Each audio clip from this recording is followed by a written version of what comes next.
Shubham, you are on mute. A warm good evening to all of you. Welcome to 230 seconds session of Center's webinar series for teacher. We have great content prepared for you today. The topic for today's webinar is addressing virtual autism with effective interventions. And the facilitator for this session is Ms. Navpreet Barar. Ms. Barar is an educator, trainer, and currently working as a content developer with Manav Rachna University, Faridabad. Ms. Barar is an ICF certified master trainer and a life coach from Indian Leadership Academy. She is the founder of Infinite Me, Aim for the Infinity, Aim for the Infinite, which is her platform for training and life coaching. She is specialized in teachers training and provide skill development training for professionals.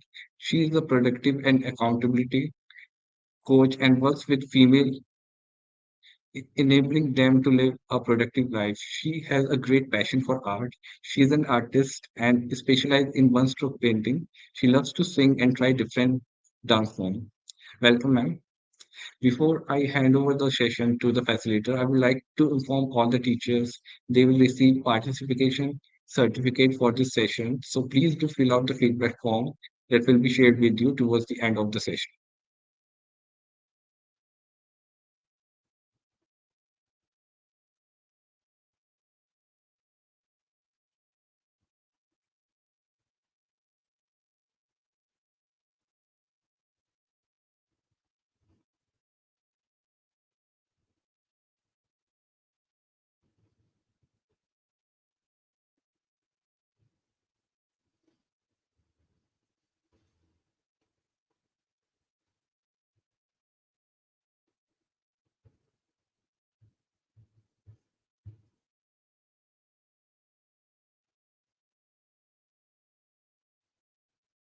So, can I start, Shubham? Yes, please. All right. A very good evening to everyone present here. As Shubham just gave my introduction, I am Navpreet Brar and I have already conducted 2 to 3 webinars, if I remember, with Center already. And it has always been a great experience to conduct a webinar with them. And every time I try that, I bring out certain topics which are of great value to today's youth or parents, educators, as well as our children. So today's topic is very important and it is also becoming very prevalent these days. So let's have a look at what is this new term which has come up today. We all are aware of this term called autism. So I will be talking about what are we aware of and what is this new thing which has come up and why it is becoming so prevalent these days. So let's get rolling further. So today's topic is addressing virtual autism with effective interventions. Before I get deep into what we are going to discuss today, my first question to all of you is what are the best practices that you have employed to keep your toddlers engaged? I'm sure the participants here, most of you must be parents, and I want to ask you that what best practices have you employed when your children were at the age of toddlers? So, toddlers range in the age group of 1 year to 4 years. So, I would like to have some responses from all of you. Harsha, you can help me read out the responses. Sure, ma'am. Sure, ma'am.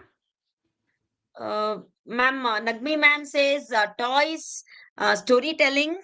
Mm-hmm. Um, we need to give a minute or two, ma'am, for them to type in their responses. Freehand Yeah, no. drawings, give the Mhm. toys, coloring, playing with toys, scribbling, clay, singing songs, interactive games, life experiences, poems, short stories. Uh, I became a child with them for activities, outdoor playing, energizes like claps. Yes, ma'am. Running and acting, play. Staking phonics, others, ma'am. We have plenty Oh, of answers, ma'am, replies. oh, wonderful. Oh, wonderful. So that's so nice that all the responses that I've just got to know, all of you have tried your best and all of you have incorporated some real time and real life experiences in your toddlers age group or when your kids were in that age group. So that's great to know because this is the time when your child uh, undergoes a lot of development in terms of cognition, in terms of uh, the in terms of emotions, in terms of feelings, in terms of their social interactions. So the child just start to learn speaking at this age, and if we are giving them so many of these kind of experiences where also we are getting engaged with them at this time, so it impacts a lot on their growth and development in the coming years. Thank you so much, everyone, for your beautiful responses that you have just given. So, here is a diagnosis. So, this is a conversation which I'm going to read out to you. The look on the doctor's face showed concern, mixed with something else Sally couldn't discern. So, Sally is the name of the parent who visited a doctor regarding some problem that he was observing in his child. Sally, your son does not have autism spectrum disorder, that is ASD, which is a proven medical condition in children. I believe he has virtual autism. Sally couldn't wrap her mind around it. Okay, sorry. So Sally is a female. Yeah, Sally couldn't wrap her mind around it. She had never heard of it before. Virtual autism? What even is that? How did he get it? Was it her fault? So all these questions were coming up in Sally's mind when the doctor was telling her about what kind of problem her child is going through. Now, before again we get into what are the causes and what can we do about it, let's just talk about this term virtual autism and from where it has originated. So, in 2018, this was a phrase which was formulated by Marius Theodor Zamfir, who is a Romanian psychologist. So this particular term came out of that. And what is it? What does it refer to? It refers to a potential negative impact of excessive screen time and virtual interactions on toddlers' development, leading to symptoms that resemble ASD. So actually, if we talk about virtual autism is not a designated or it is not a designated medical problem as we have other medical problems, right? So it is not a designated medical problem, but it has come out of our lifestyle issues, right? It has emerged from our lifestyle issues that we all are getting so very much used to these days. So what kind of lifestyle do we have? What kind of habits are we cultivating in our kids? Or what kind of habits do we are we developing as parents or as adults? And what are we paying attention to and what we are not paying attention to, right? So there are different things which are actually leading to this particular problem which we are talking about today, that is virtual autism. So ASD, now what is the difference between virtual autism and ASD? So ASD, that is autism spectrum disorder, is a neurological and developmental disorder that affects how an individual interact with others, communicate, learn and behave. So if you go and find out about ASD, you will find many complicated definitions, but here I just wanted to make it simple because we are not getting into the depth of the biology of it here because our main focus is on virtual autism that we are going to discuss here. So it is a neurological developmental disorder. Now, how it can arise? ASD I'm talking about. So there are multiple reasons which can lead to ASD. So there can be genetic reasons, there can be environmental reasons, there can be biological reasons for this. And ASD can be diagnosed if when women go for their normal ultrasounds during their pregnancy and in the second trimester. ASD, the symptoms of ASD can be diagnosed during the ultrasound. So you need to check for that. Now, what can be the issues? Why does this arise? It can be due to, if like we are planning a child very late, that means a child is having older parents, or if during pregnancy you're not eating well, you're not taking care of yourself, you are under stress, or like there are some kind of infections that you have undergone during pregnancy. So all these could be the reasons behind this problem, that is autism spectrum disorder, which is a medical condition for children. And it is said that it can be improved a bit, but it cannot be cured completely. So parents, they are trained, those who have autistic children, they are then trained to live accordingly and to manage their child accordingly, where they have certain routines and procedures to follow with their children. But if autistic children are taken good care of, they can just be like other normal kids as well. Because I remember that in my child's class also, there was a child whose mother used to sit with him in the class, and everything he used to do as the other kids used to do. So he was undergoing the normal classroom procedures, but with a little bit of extra help. So this is what nowadays it is very much, I mean, this thing is prevalent, we can't help it. But there are equally we have also other opportunities which assist and help parents to deal with this issue. But we will focus majorly on virtual autism. So this I just told you just to differentiate between what is virtual autism and ASD. Now moving on. Yeah. Okay. So if I ask you that what could be the reasons of, or what could be the symptoms, how can you diagnose virtual autism? Right. So there can be these few points which I've listed here. If you observe hyperactivity or mood swings in your child, if you observe decreased cognition and speech delay. So this is the age when I said that the child is 1 to 3 years old. At this particular age, child develop a lot of child development happens in terms of cognition, in terms of their movement, in terms of their speech, in terms of their interactions. So children, they start imitating you, they start following your steps, they start doing actions like you do with them, right? But for all those things to happen, you have to be very actively participating with your toddlers. And if there is a lack of this thing, then you can observe the symptoms, right? So if you get to observe these symptoms, then that is a matter of concern for you, and you need to keep a check on that.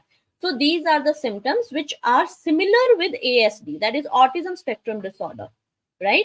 But these symptoms may not necessarily be of that neurological disorder.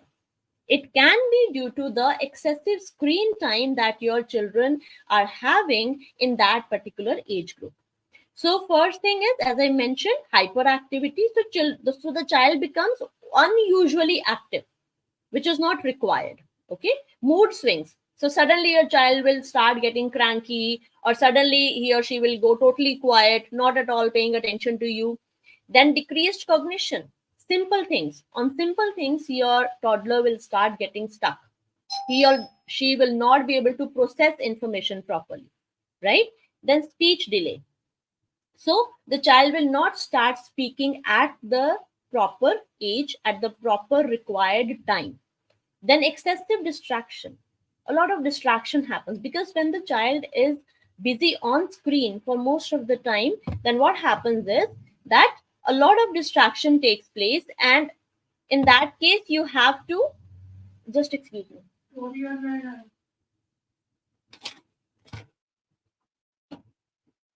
So what you have to do is, excessive distraction means, I'm so sorry for this interruption. Excessive distraction means that child will not be able to process things easily with proper, by giving proper time to that particular thing. He or she will not be able to concentrate on a particular task that maybe you are trying to give to your toddler, or maybe you're trying to, or maybe you're trying to uh, talk that to him, right? Then disinterest in physical activities. Your child would not like to get up and talk, or will not like to play with outside if you are keeping the child engaged online. Then decreased cognition. As I already told you, your child will not be able to process the simple things that you want the child to process. Inability to interact socially. Your child would not like to, if somebody is coming home, you will find that the child is shying away, not interested in talking to people, not interested in going out, not interested in saying hi, hello. Normal greetings also will not happen, right? So these are some of the symptoms that you need to take care of when you it means if you have to, if you see these unusual things happening in your child, then you can identify it as virtual autism. Moving on, now, why are toddlers exposed to a lot of screen time? Now, what is the reason behind it? What are the possible reasons that our little ones, they are being exposed to a lot of screen time? First thing is the working parents. We all are working, no doubt in that. Nowadays, most of us cannot get away without doing work because of our lifestyle changes, because of the inflation rate economically. Also, if you have to afford a good home, if you want to afford a good house, a good you want to live in a good city, then you have to work. If you want to afford good education for your children, then also you have to work, because a person, only one partner working and the other not working, will not work in this scenario these days, right? So everything has gone very costly and overboard. So you have to work, but that's okay. There is nothing wrong in working along with having children.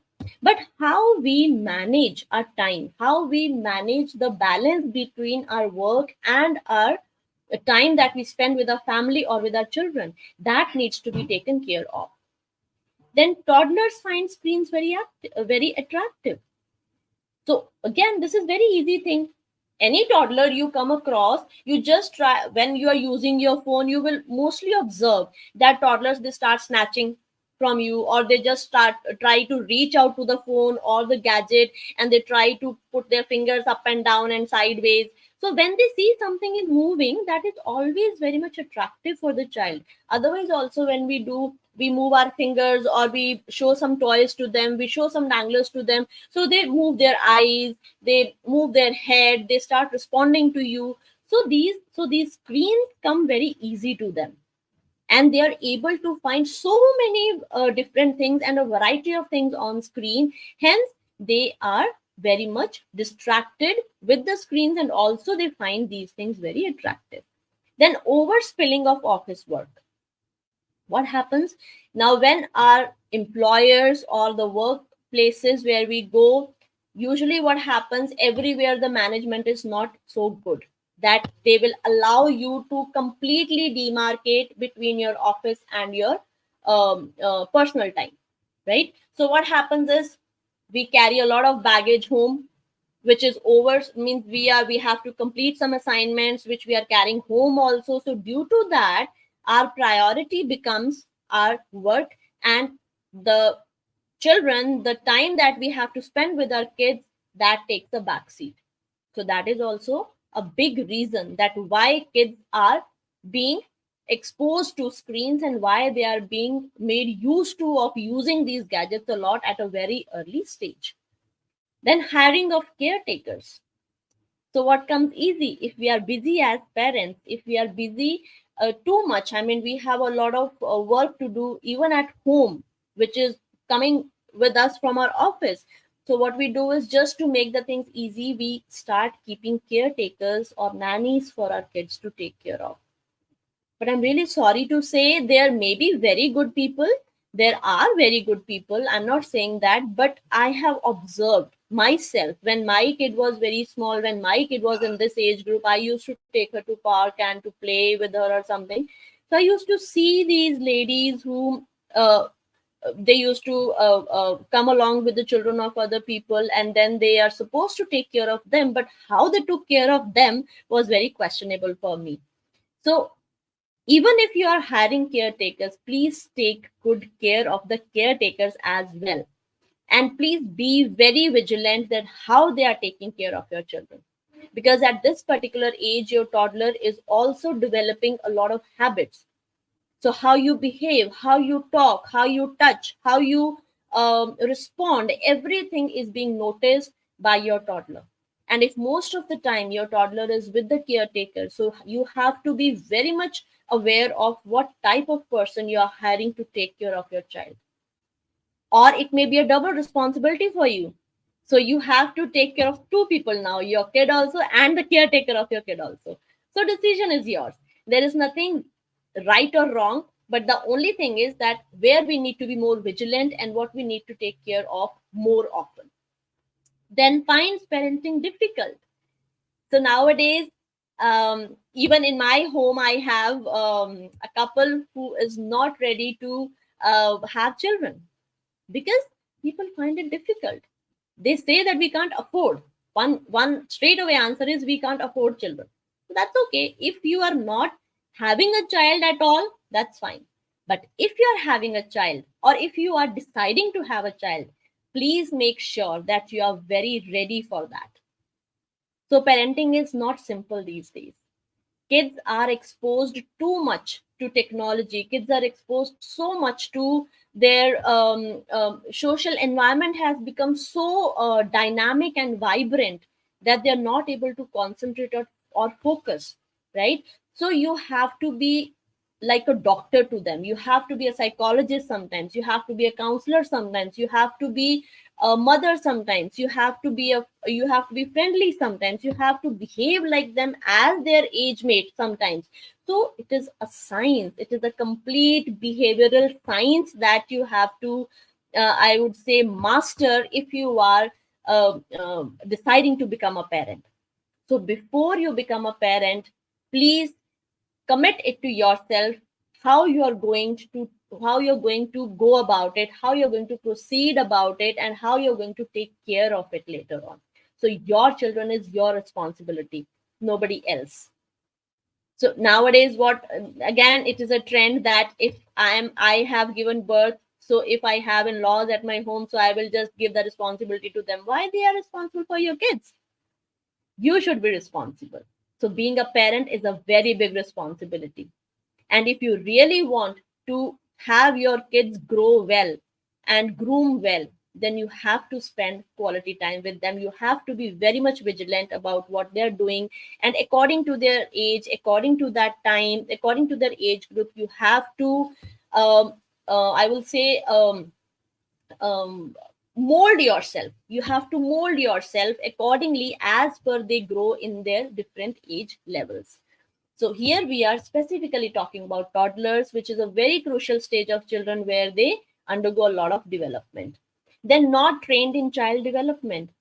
So again, it comes under parenting only. So when you decide to become a parent, please read some good stuff about how child development takes place. So what you need to take care of in infancy, what you need to take care of when your kids get into the age group of toddlers, what you need to take care of as they grow in age, right? So these articles are available, so many resources are available, videos are available. Please take out some time and do a bit of research. So nothing is easy these days, but if we are vigilant and conscious individuals, then we can make anything possible. All right, so moving on.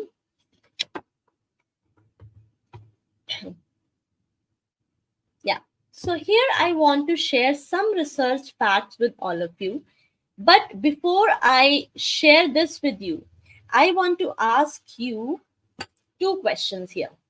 So, first question is, how have you observed your toddler behave when suppose you are busy in any assignment and you have given them a device, right? Maybe it is a phone or an ipad, or you have just made them sit in front of the tv, and then you want to take that away from him or her after some time once you're done with the assignment. So how does the child behave? Can you please write it down in the comment section? How does your child behave in that case? Toddler specifically. A child which falls in the age group of 1 to 4 years. Yes, Harsha, can I please have some responses. Yes, ma'am. Definitely. Cry. The toddlers cry. The young ones are angry. Hmm. Um, uh, yes, ma'am. These are the answers. Shouts. Rejects Okay. giving it back. Yeah. They demand. Aggressive ho jayega. Yes, yes. They Annoying get cries. Huh. Yes, yes. So you see, what I want to Stubborn. bring in, Hanji. Okay. So what I want your attention, I mean, what I want you to bring your attention to is that, see, this simple act brings in an outburst of emotions, and that also in so much of aggression. When you try to take away that simple, non living, technical thing, a materialistic thing from the child. And then as a parent, you feel that, oh my God, what am I doing here? This little thing, this little device has caught attention of my child so much that the child is frowning at me, shouting at me, she's yelling, she's crying, right? So you see the effect. Then and there, we as adults should understand that how much effect this particular screen time, only this screen time, is having on the children. Right? Now, another question, please. So, another question is, have you observed that when your toddler is specifically busy on screen watching something, and you call out your child by name or maybe by touching, maybe making some kind of noise, how does he or she respond, or maybe, or whether she responds or not respond, or they do not respond? What do they do? What is your observation most of the times, I would want to ask?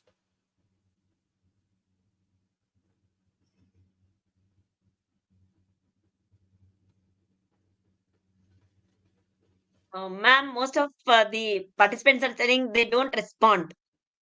They don't respond. Yes, yes, they don't respond.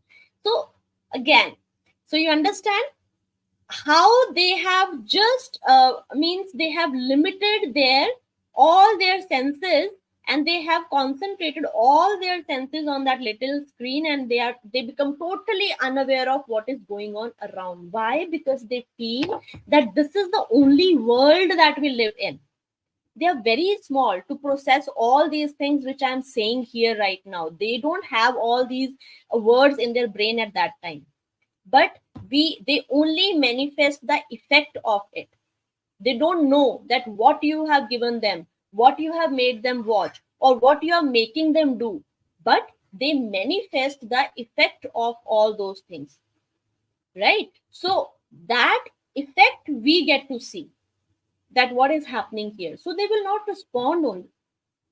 आप बुलाते रहेंगे, they will not respond. You will keep on asking them, you will keep on calling them, you will keep on. Sometimes what happens, you even have to shake the child like this, and the child is again sitting like this, just like looking at the screen like this without blinking their eyes. So this is the effect, and this is not good. This is dangerous, right? So these are few research facts again, which I'm going to read out to you here. So how does excessive screen exposure affects a toddler's brain?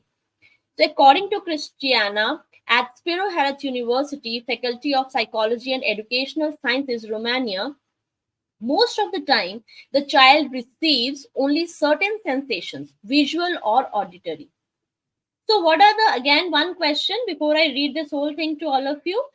What are the senses which you believe and you think should be developed by this age of the child?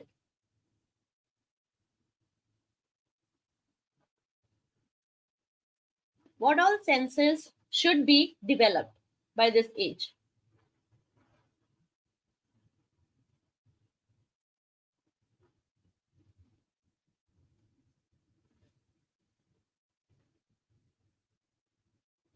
Um, Ma'am, if you can repeat the question once again, ma'am, for our The audience. question is, that by the age of toddlers, what all senses should be developed, and they should be given opportunities to develop those senses. What senses do we have in our body otherwise? And what are all those senses which should develop in toddlers by this age, or we should give them some opportunities to develop those senses?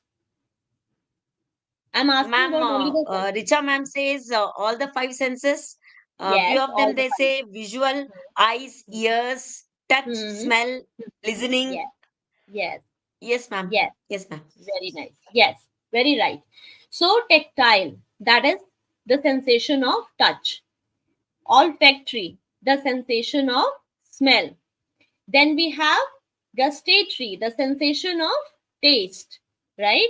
Then we have hearing, auditory sensation, visual sensation, that is related to your what we look at, the vision.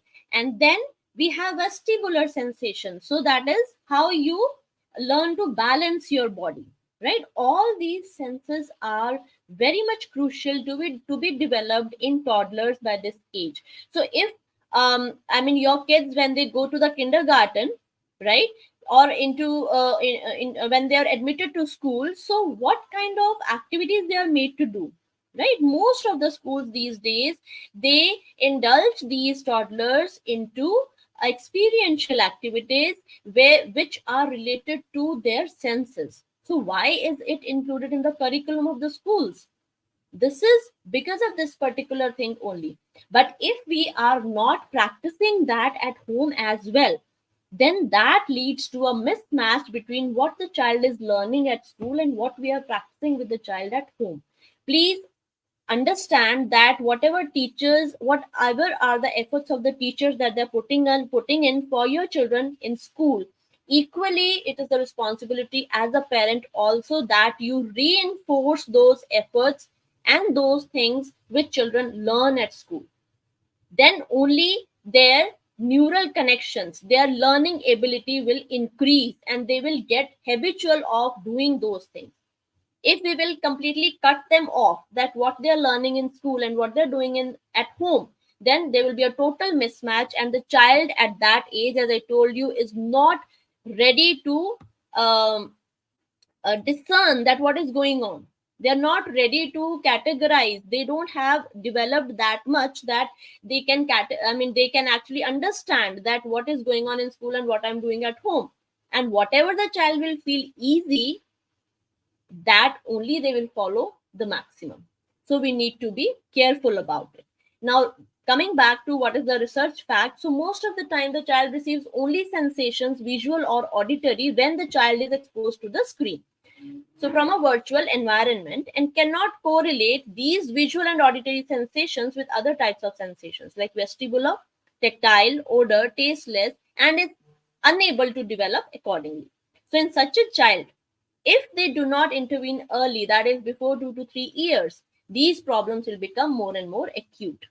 So, if at this particular age the child is not being exposed to all these different experiences, which include their senses, all the five and six senses, then it becomes difficult for the child to develop these senses in the coming years. What is the next fact? That some studies suggest that increased screen time in young children is associated to negative health outcomes such as decreased cognitive ability, impaired language development, mood, and autistic like behavior, including hyperactivity, short attention span, and irritability. So, this we have already discussed that these things, these are also the symptoms which lead you to diagnose that your child is suffering from virtual autism, because excess of screen time leads to all these problems at this age group, that is when the child is a toddler, right? Yeah. Now we will come to effects of excessive screen time on toddler's brain. So how the screen time affects your toddler's brain? So first thing is the attention span. Again, when your toddler is watching something on screen, everything works very quickly. And child, nowadays we have touch screens, so the child is quick is get into a habit, and when the child observe you also that how you're operating your phone or your tablet, so the child also start imitating you.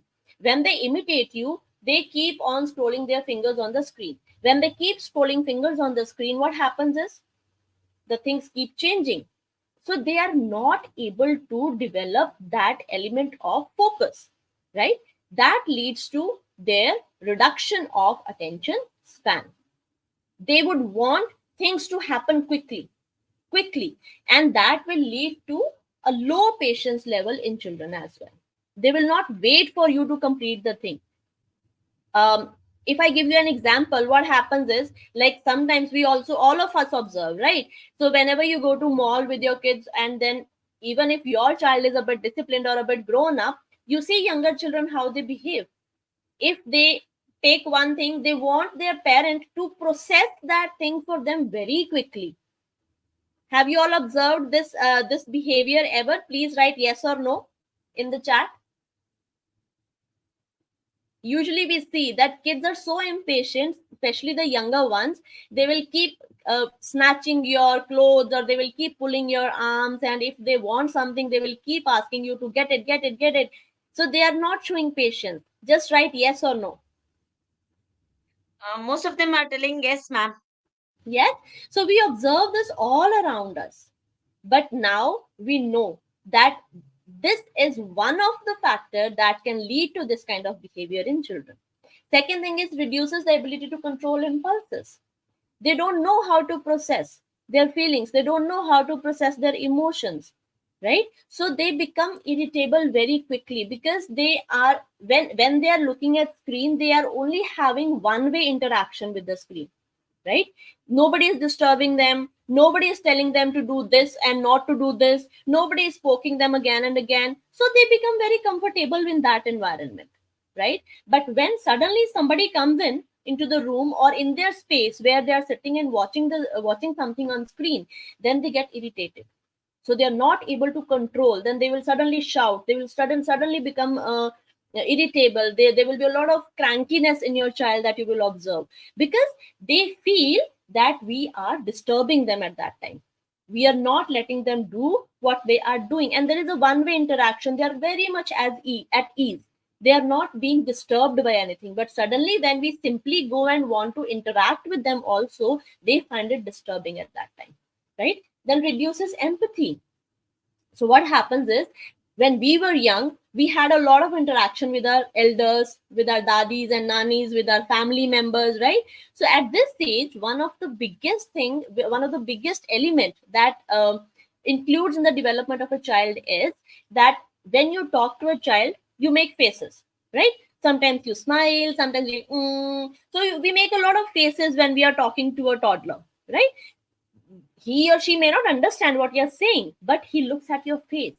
He understands that if I'm not listening to my mom, then my mom gets my mom gets sad. If I'm talking, or if I am doing what mom is asking me to do or imitating me, then she gets happy. So by looking at your faces, the child, by looking at your expressions, with more of your interaction with the toddlers, so they start understanding the facial expressions, and accordingly they develop empathy. So they don't understand this big term what is called empathy at this age, but they start understanding your expressions when you interact with them.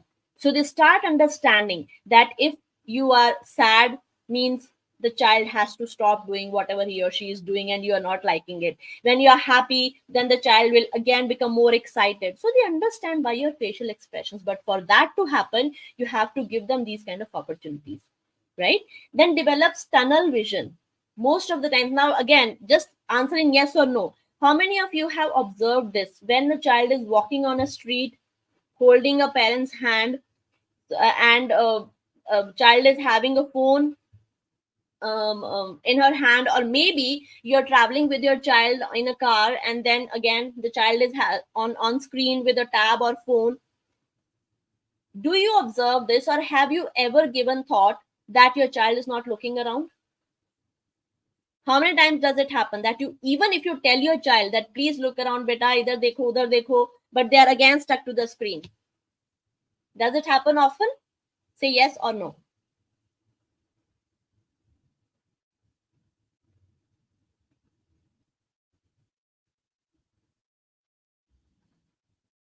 Yes, ma'am. Most of them are telling yes.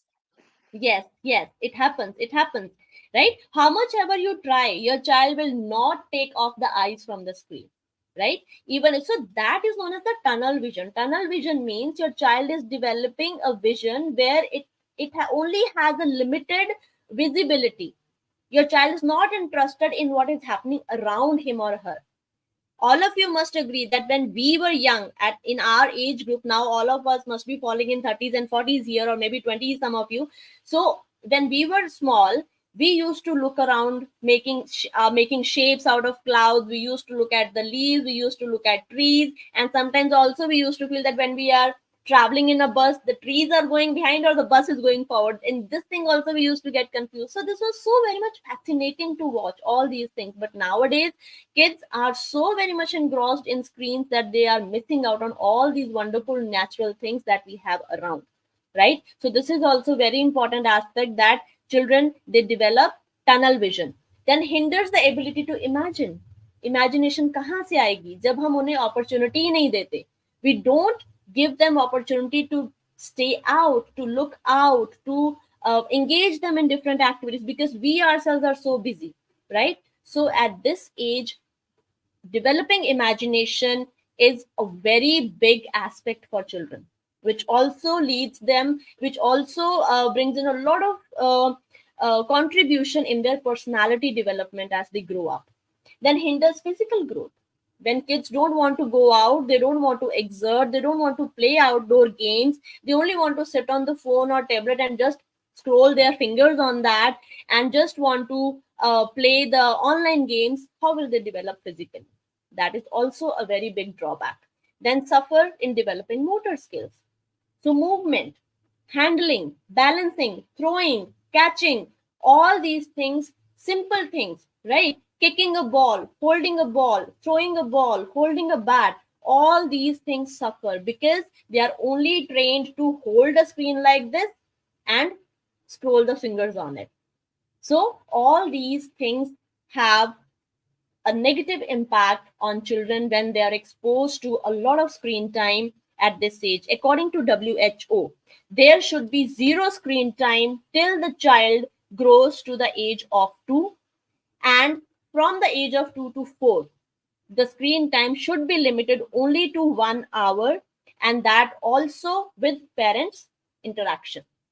Parents should sit with the child when that 1 hour the child is watching something on screen. So, what role does parental involvement play in early childhood developmental stages? So, first thing is you can help them develop cognitive skills.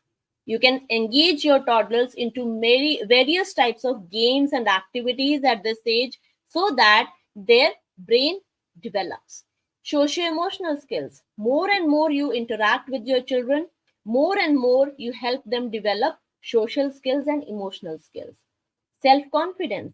When you are interacting with your children, appreciate them on little things. Even if your child is able to jump off one stair, say, yay, wow, you have done a very good job, right? So little things help your child will develop self-confidence because they will see themselves being appreciated by you, right? So encourage them for doing little things, little tasks. Even if your child is able to draw a single straight line when you are instructing them or doing something with them, appreciate them, right? If they're able to color something nicely, appreciate them. So these little things help build confidence in them. Communication skills.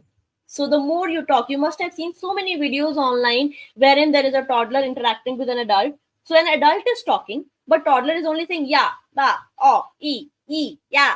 So but they are interacting, right? So with this interaction only they start developing some words, some letters, they start developing speech, right? And also non-verbal, they learn to read your expressions, they learn to understand your emotions, they learn to understand how you act, how you stand, how you sit, how you walk. So you must have seen little ones, they enacting their dadis and nanis holding stick and walking, or maybe they enact their father and mother, how they sit and how they talk and how they walk, right? But for that your interaction is very important. Then you help them develop, if you are interacting with them a lot, right, at this particular age, then you help them develop into calm, poised and receptive personalities. Then most important, when you are with your children, then they feel being valued, they feel being protected, and they feel they develop a feeling of trust and worthiness, right? So all these things are very important for children to develop and to feel and to experience this at this particular age, so that they can develop into very sound, nice, happy, strong personalities, right? So this is the magic of parental involvement in the early stages of childhood. So knowing that as little as a thing like screen exposure can be this detrimental to your child's health is terrifying, isn't it? So we all are going with the flow. We all understand that technology is very important. Technology has to be there. I also understand that, and I'm not denying that. But we need to keep a balance. We need to understand what is required when and how much is required when.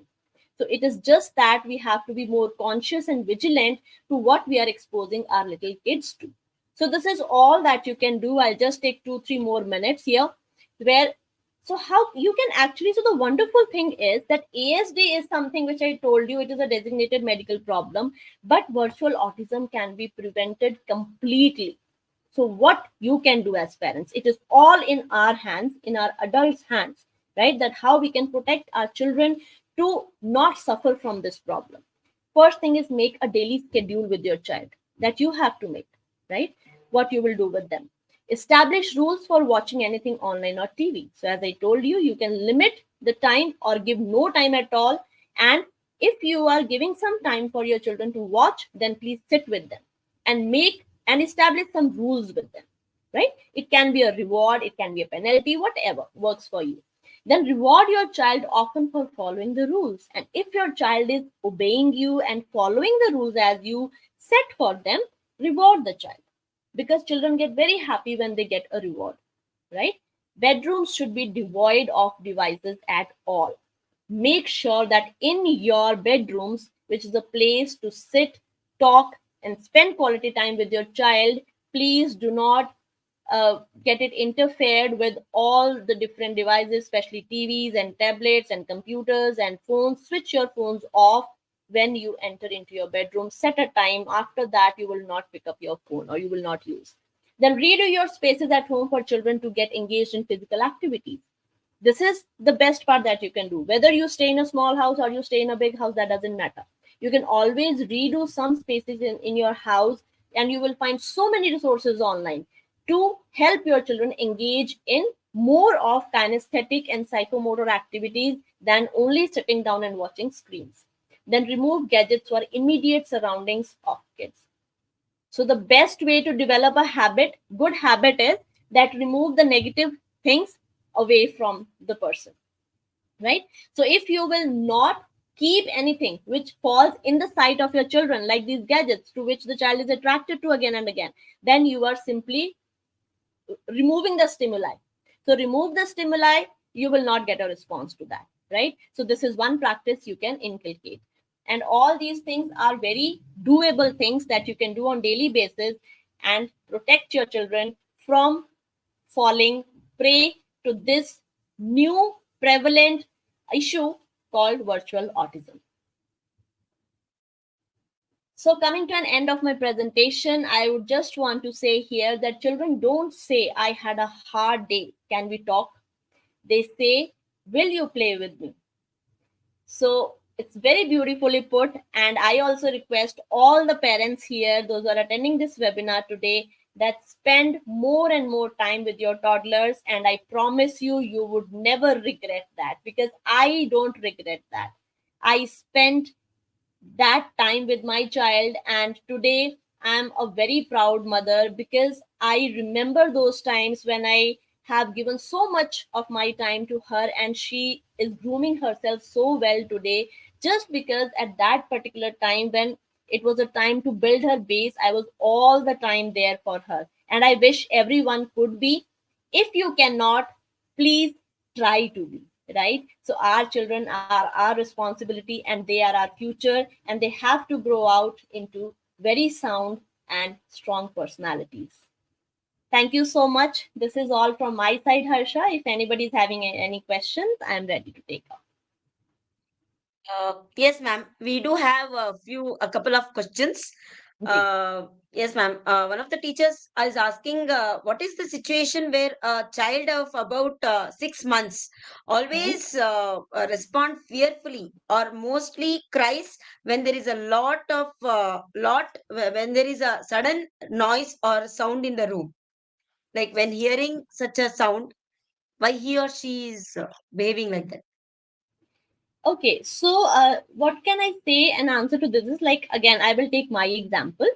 So you have to be a bit observant. See, at this particular age, one thing is that at an age when the child is of 6 months or so, so every child has a different behavior pattern. Like if I can give example of my own child. So when she was very small, like around as जैसे आप कह रहे हैं 6 months to 1 year के बीच में, so she was very much afraid of the cooker whistle. So whenever it used to happen, so I observed once and twice, and then I used to take her away, or just I used to block her ears. So it happens because when in your own house, in whatever environment you are living, so if there is a sudden, like we also get shocked, na? When sometimes there is a sudden noise. So it happens with some children, but it's okay. You can always be there and observe. If you have observed this pattern with the child, try to uh, um, remove that thing from the surrounding. Means he or she should not experience that thing in the first place.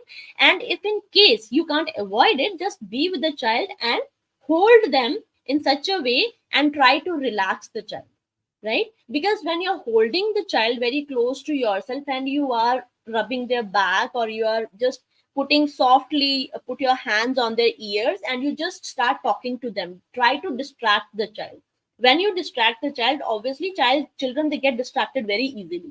So when you will either you put your hands on the ears, or you just calm the child down by hugging the child like this, and then start whispering into the ear, so the child will start getting distracted and will not pay attention to that loud noise. So this is a normal situation. It is not something to be very much afraid of.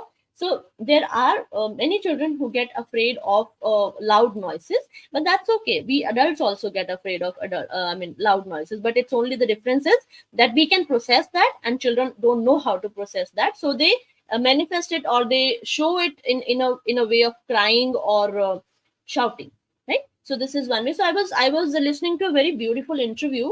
So um, so the person was asking the guest that uh, from what age children should be sleeping in a different room.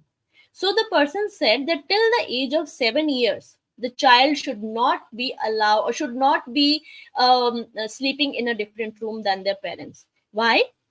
Because when we sleep, so we all have that subconscious mind active, and we all have dreams. Similarly, kids also have dreams. So what happens, that if the child gets scared while sleeping, so you are there to relax the child, right? Or to talk to the child, or to relax the child. But when the child is sleeping in a different room or away from you, then child that those feelings of those fearful feelings, they become embedded in the child's mind, and that keeps on growing as the child grow up.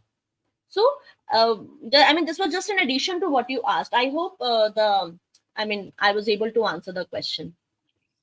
Definitely, ma'am. Thank you for that detailed reply, ma'am.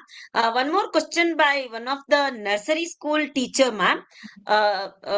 Like he or she is asking, one of my students is 8 years old and has a Mhm. speech delay, Hmm. diagnosed with ADHD. How can Hmm. we help her to get speech? She's attending speech therapy classes, but not useful. So, what would be the Okay, suggestion so from if your I end, ma'am? talk about ADHD, so for this, I would suggest the teacher that please refer to the school counselor or the student counselor that you have in your school. And if in case by your school interventions this is not happening, this is not helpful, then please request parents to visit a specialist for this, because this is again a medical condition, a diagnosed medical condition, which can only be helped out and intervened by the specialist, that is the doctors for this particular thing, right? So this is only what I can suggest for this. Because as teachers we all are not equipped with all the different kinds of medical diagnosis that as the doctors are. So ADHD is, again, if it is diagnosed with the child, then it is a medical condition and it has to be intervened by a specialist only. Yeah. Thank you for that reply, ma'am. Another teacher, Gregory, is asking if a child is left-handed person and Mhm. later was changed to right-handed person, right-handed by a teacher, by her teacher, Hmm. and now can't differentiate very well with simple words. What disorder is the child suffering from? Okay, so this is not related to this particular thing which I have discussed with you. It is not related to the autism or something. It is simply, I would say, first thing is why it was changed, because it's equally good if you are left handed in writing. But then, if the child is not able to distinguish between the words and letters, then that might be dyslexic. So the children, those who suffer from dyslexia, they are not able to distinguish between different letters or words. So again, dyslexic child is, I mean, that is again a medical condition, but that can be improved. That can be worked upon. So it is not that if you are dyslexic, you cannot improve. So with intervention, with proper specialist interventions, it can be taken care of. Yes, ma'am. Thank you for that reply. Akash sir is asking, is there any checklist to analyze or detect virtual autism, like general autism does to check in the school by a special educator? Yes, see, again, virtual autism, again, as I told you, that there are many symptoms which are common with virtual autism and ASD. So, virtual autism, you can work upon your child, you can try to include as all the things that I have told you, that if you're observing the symptoms, like your child is not having good attention span, usko simple problems he or she is not able to solve or not able to interpret what you are telling him or her, not moving much, not interested in physical activities, or the child is very much attracted to screen, so you need to check this thing only first, that how much time your child is spending on screen, especially the toddler. So from there only you should have an alarm that this is not the time, this much of duration is not supposed to be given to the child to watch screen, right? So as I already mentioned, that it is research based fact that a child which falls from 0 to 1 year should not have any screen time at all, and the child which falls in the age group of 2 to 4 should only have 1 hour screen time. So if, according to me, if parents and teachers, we all, if start regulating this exposure, the time of exposure of screen to children, then only we will be able to prevent it. So we can actually prevent virtual autism. Cure is a later on thing, right, for which you may have to make some arrangements, and if already the damage has happened, then you have to revert it back by making all the changes in different routines which we have discussed in the session. But in the first place, you can actually prevent it. Now, since we know the cause of it, so let's think of preventing it than curing it, right? So prevention is always better than cure, and it is a condition which is, again, not a diagnosed medical condition. There is no medical history behind it. It is only the lifestyle issue that we all are facing. So we all think that kids are engaged, they are not creating nuisance, they are make helping us work, we are able to work or concentrate on our work because our child is engaged, but actually your child is up to something which may lead to a lot of problem later on, right? So I guess this answers the question of Mr. Yes, Akash. ma'am. Definitely, ma'am. Definitely, ma'am. One more question, ma'am, by Zenith Khan, ma'am. I request you to give some suggestions for teenagers who are there in Hmm. this situation. Okay, so for I would love to conduct a separate session for teenagers if you don't mind, and maybe with Santa only I can collaborate again. But yes, as I told you, for teenagers, again, ma'am, there are many procedures, and I have very less time to discuss that. So we can talk about their how to we can work with teenagers to help them set their priorities, how to work on their time schedule, how can they help not to procrastinate, and how can they avoid distraction. So I very well agree with you, because my daughter also fall into the age of, I mean, the teenagers right now. She's also a teenager, and she is also exposed to screens. But since I keep on working on all these things, so I'm able to intervene in some or the other places. But that is a totally separate topic, and it will take a lot of time to answer that. But there are these few techniques which we can always incorporate for our teenagers, and we actually have to have a different mindset when we are dealing with teenagers than when we are dealing with toddlers. So that is what only I can say right now.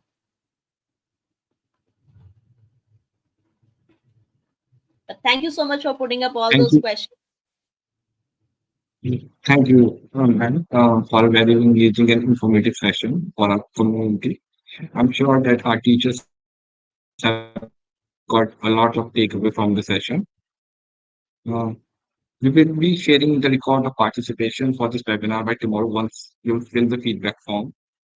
And do attend our next session on 8th February 2024. Also join us for TPO webinar series on Monday. Thank you so much everyone for joining us today.